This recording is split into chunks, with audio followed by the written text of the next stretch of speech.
कई लोगों को सवाल इस तरह का आया है, प्रॉपर्टी से ही संबंधित है। सवाल आपको बता रहा हूं कि पत्नी के नाम की प्रॉपर्टी में पति का अधिकार, मतलब पत्नी के नाम की जो प्रॉपर्टी है उसके नाम से, चाहे आपने खरीद के दिया हो या फिर उसके माँ बाप ने खरीद के दिया हो या फिर आपका साला नहीं है और उसके मैके से मिला हो, इस तरह का जो प्रॉपर्टी है, किसी भी प्रकार का प्रॉपर्टी है जो पत्नी के नाम से है, उसमें पति का क्या अधिकार होगा, किस तरह से अधिकार लेंगे। दूसरा सवाल ये है कि पति के नाम के प्रॉपर्टी में पत्नी का अधिकार, मतलब पत्नी के नाम के प्रॉपर्टी में पति का क्या अधिकार है और पति के नाम के प्रॉपर्टी में पत्नी का क्या अधिकार है। सारी बातें मैं डिटेल्स में समझाऊंगा। पूरा वीडियो देखिए, आपको आपके काम का वीडियो है, ये कभी भी भविष्य में आपको काम आ सकता है, या फिर आपके रिश्तेदार, आपके जानने वाले, आपके दोस्त, गांव समाज में किसी का भी इस तरह का मैटर होगा तो आप उसमें सलाह सुझाव दे सकते हैं अगर आपके पास जानकारी रहेगा तो इस कानून को जरूर आप जान लीजिए। पूरा विस्तार से बताऊंगा, पूरा वीडियो देखिए, इस वीडियो को आप पूरा देखिए और आपसे रिक्वेस्ट करता हूँ कि मेरे वीडियो को लाइक जरूर कर दीजिए, वीडियो को लाइक कर दीजिए। मैं पूरा जानकारी आपको विस्तार से दूंगा और वीडियो स्किप मत करिएगा, आप पूरा वीडियो देखिए, आपको पूरी जानकारी बिल्कुल ही संक्षेप में और बिल्कुल ही आसान भाषा में दूंगा। अगर फिर भी समझ में नहीं आए, फिर भी अगर कोई कुछ छूट जाए, कुछ लगे कि इसमें कमी है, तो मेरा कमेंट बॉक्स में आप लिखेंगे तो मैं पर्सनली आपको जवाब दूंगा। कमेंट बॉक्स में आप अपना सवाल लिखेंगे, मैं आपको जवाब दूंगा। अगर सवाल इसी तरह से कोई ऐसा सवाल होगा जो लगेगा कि बहुत लोगों का सवाल है इस तरह का, तो फिर उस पर वीडियो भी बनाऊंगा आपके नाम के साथ में। आपके जानकारी के लिए बता दूं कि अपने भारत में, खासतौर पर अपने भारत में बहुत सारे ऐसे लोग हैं जो फैमिली से अलग रहते हैं, मतलब सिंगल फैमिली रहते हैं। अगर ज्वाइंट में भी रहते हैं और सब अलग अलग अपना कमाई करते रहते हैं, सब चीज़ तो ज्वाइंट में रहता है, लेकिन चतुर और चालाकी नहीं छोड़ते हैं। भारत में आमतौर पर आप देखते होंगे कि ज्वाइंट फैमिली तो है ही, लेकिन अभी सिंगल फैमिली का कल्चर चला हुआ है। खास तौर पर लोग प्रॉपर्टी जो खरीदते हैं तो अपनी पत्नी के नाम से खरीदते हैं। कहीं जमीन लिखाना हो, कोई प्रॉपर्टी लेना हो, किसी भी प्रकार का चल अचल संपत्ति, कोई भी संपत्ति लेना हो तो पत्नी के नाम से लेते हैं। वो क्यों, आपको पता ही होगा। वो इसलिए लेते हैं कि अगर भाई है, अपने 2 भाई है, 3 भाई है, 4 भाई है, किसी भी प्रकार का भाई हो, कभी ज्वाइंट में रह रहा था या फिर ज्वाइंट में अभी भी है, बाकी चीज़ ज्वाइंट में है लेकिन काम लोग अलग अलग कर रहे हैं, तो खास तौर पर पत्नी के नाम से इसलिए लेते हैं कि उन्हें पता है कि मेरी पत्नी के नाम से रहेगा तो मेरे भाइयों का हिस्सा उसमें नहीं होगा, मेरे भाई का उसमें हिस्सा नहीं होगा, या फिर घर में किसी का अधिकार उस पर नहीं होगा। पत्नी के नाम की प्रॉपर्टी रहेगा तो उस पर सिर्फ मेरा ही अधिकार रहेगा, ऐसा उसका सोचना है। तो खास तौर पर लोग पत्नी के नाम से ही प्रॉपर्टी खरीदते हैं, पत्नी के नाम से ही जमीन खरीदते हैं। तो आपके जानकारी के लिए बता दूं कि पत्नी के नाम से जो प्रॉपर्टी आप खरीदते हैं, आपने खरीदा है, अपनी कमाई से खरीदा है, पत्नी के नाम से जो प्रॉपर्टी आप खरीदते हैं, या फिर उसके मायके से मिलता है उसके नाम से प्रॉपर्टी, उसको हिस्से में मिलता है, पैतृक संपत्ति हो, या फिर उसके पिता ने उसके नाम से दान में दिया हो, वसीयत में दिया हो, गिफ्ट डीड में दिया हो, या फिर रजिस्टरी कर दिया हो, या फिर उसके पैतृक संपत्ति से ऐसे ही मिला हो, किसी भी प्रकार की प्रॉपर्टी के लिए मैं आपको जानकारी दे रहा हूँ कि पत्नी के नाम से जो प्रॉपर्टी है, पत्नी के नाम से प्रॉपर्टी है तो भले ही उसमें वाइफ ऑफ पति का नाम होता है। आप देखते होंगे कि पत्नी के नाम से भी प्रॉपर्टी आप खरीदते हैं, पत्नी के नाम से जो जमीन खरीदते हैं या फिर कोई प्रॉपर्टी खरीदते हैं तो वहाँ पे लिखा रहता है, जैसे कि आपकी पत्नी का नाम है, मान लिया जाए मीना नाम है, मीना देवी, तो ये पत्नी का नाम मीना देवी है, तो जब आप प्रॉपर्टी खरीदते हैं तो वहाँ पे जो डीड बनता है तो वहाँ पे आपका नाम भी वाइफ ऑफ में लिखाता है, मीना देवी वाइफ ऑफ महेश, सुरेश वगैरह जो भी नाम है आपका, तो आपका भी नाम वहाँ पे इस तरह से रहता है, मतलब मीना देवी वाइफ ऑफ महेश, इस तरह से होता है। पति का नाम भी उसमें होता है, आप देखते होंगे। तो पति को क्या लगता है, खास तौर पे अक्सर लगता है कि मेरा भी नाम उसमें इंक्लूड हो गया है, तो ये जो प्रॉपर्टी है भले ही पत्नी के नाम से है लेकिन उसमें मेरी भी हिस्सेदारी होगी। इस तरह का सवाल मेरे पास आया, इसीलिए बता रहा हूँ। एक व्यक्ति ने मुझसे सवाल किया कि मैंने पत्नी के नाम से जमीन लिया है, लेकिन उसमें जो एड्रेस लिखा हुआ है, नाम लिखा हुआ है, तो एड्रेस भी मेरा है और नाम में लिखा हुआ है पत्नी के नाम के साथ पति का नाम मेरा भी लिखा हुआ है, तो उसको पता होना चाहिए कि पत्नी का जो नाम है ये पति है, तो वो तो इंक्लूड होगा ही, ऐसे ही होगा पति का नाम इंक्लूड, वो कोई खास मैटर नहीं है। लेकिन इससे ये साबित नहीं हो जाता है, इससे ये तय नहीं हो जाता है, कानून आपको ये अधिकार नहीं देता है कि आपका पति का नाम है और पति के नाम में सिर्फ पहचान के लिए आपका पति का नाम उसमें दे दिया गया, ताकि इससे साबित ये होता है कि इनके ये पति है, पति के बदले पिता का नाम भी वो दे सकती है, कोई दिक्कत नहीं है, लेकिन पति का नाम देती है, अच्छा संबंध रहता है, पति से मधुर संबंध रहता है, साथ में रहती है, या फिर पति ने पैसा लगाया होता है तो पति का नाम भी उसमें होता है। लेकिन आपके जानकारी के लिए बता दूं कि जो पत्नी के नाम से आपने प्रॉपर्टी खरीदा हुआ है, चाहे वो पैसा आपने कहीं से भी लगाया हो, चाहे आप अपना प्रॉपर्टी बेच के लगाया हो पैतृक संपत्ति, या फिर आपने कमा के लगाया हो, पत्नी का भले ही उसमें 1 रुपया नहीं लगा हुआ हो, पत्नी के नाम से आप प्रॉपर्टी खरीदते हैं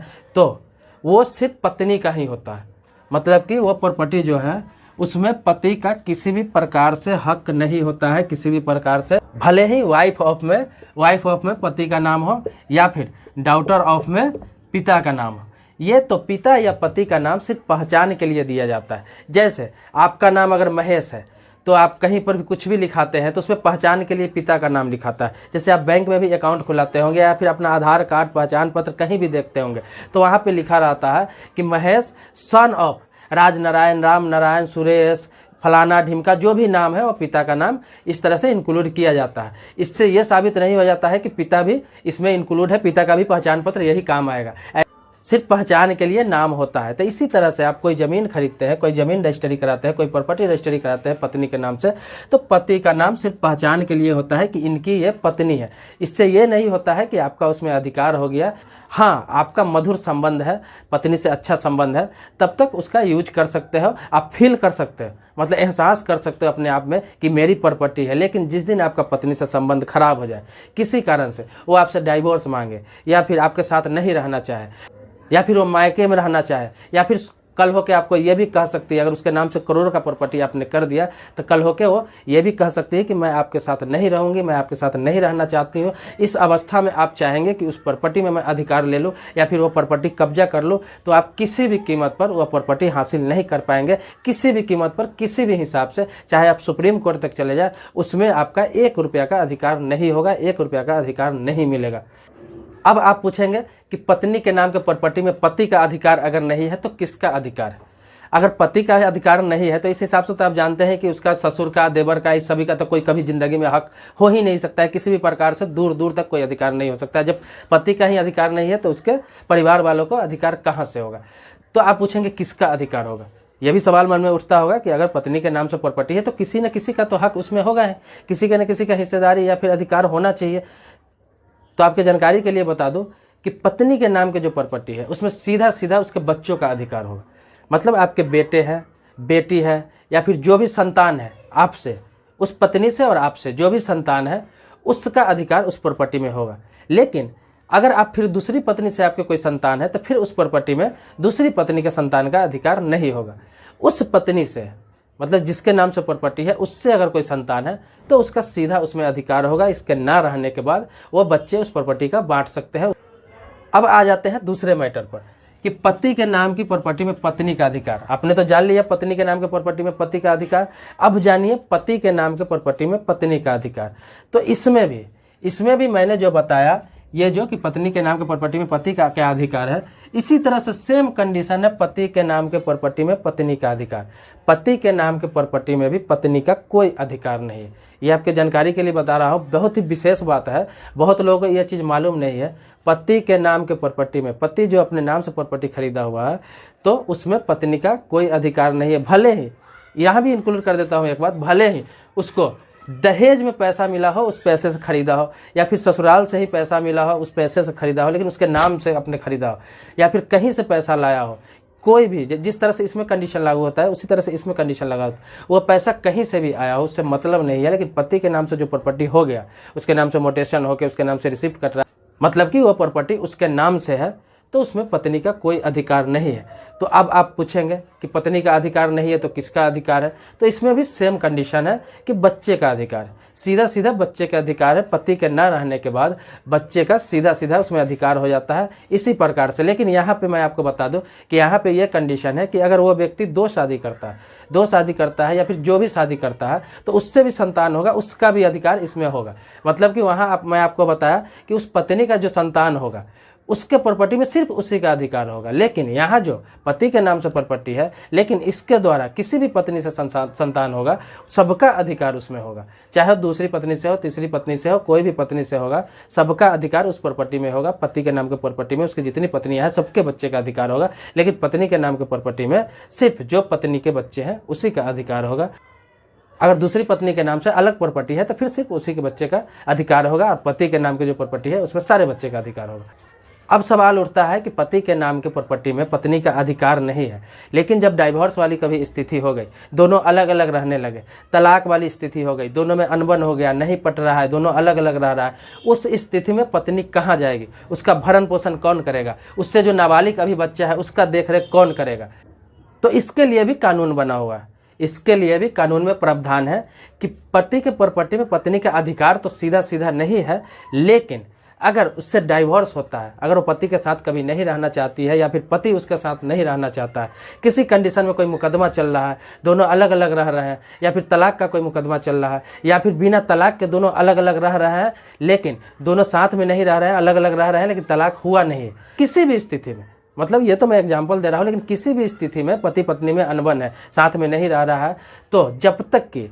तक कि तलाक न हो जाए या फिर तलाक होने के बाद भी जब तक कि पत्नी दूसरी शादी न कर ले, तब तक पति उसको मेंटेनेंस देगा। मेंटेनेंस आप समझते होंगे, सरल भाषा में आपको बता दूं तो खर्चा देगा। मतलब कि कोर्ट में मेंटेनेंस का केस फाइल करेगी पत्नी, तो कोर्ट जो तय करेगा उसको मेंटेनेंस, मतलब कि पत्नी के खर्चे आपके पति के कमाई के आधार पर तय करेगी। पति क्या कमाता है, किस हिसाब से कमाता है, क्या इनकम है और पत्नी के क्या खर्च हैं, उस हिसाब से कोर्ट एक मेंटेनेंस बांध देता है कि हर महीने पत्नी को तुम्हें 10,000, 15,000, 20,000, 25,000, 30,000 जो भी आपके इनकम के हिसाब से और उसके खर्च के हिसाब से एक तय रकम बांध देती है कि इतना पत्नी को हर महीने देना है, और देना ही पड़ता है। तो आपको हर महीने उसको मेंटेनेंस देना पड़ेगा। अगर तलाक हो गया तो भी देना है, जब तक कि वो शादी ना कर ले तब तक खर्च उसे देना पड़ेगा पति को। लेकिन अगर तलाक नहीं होता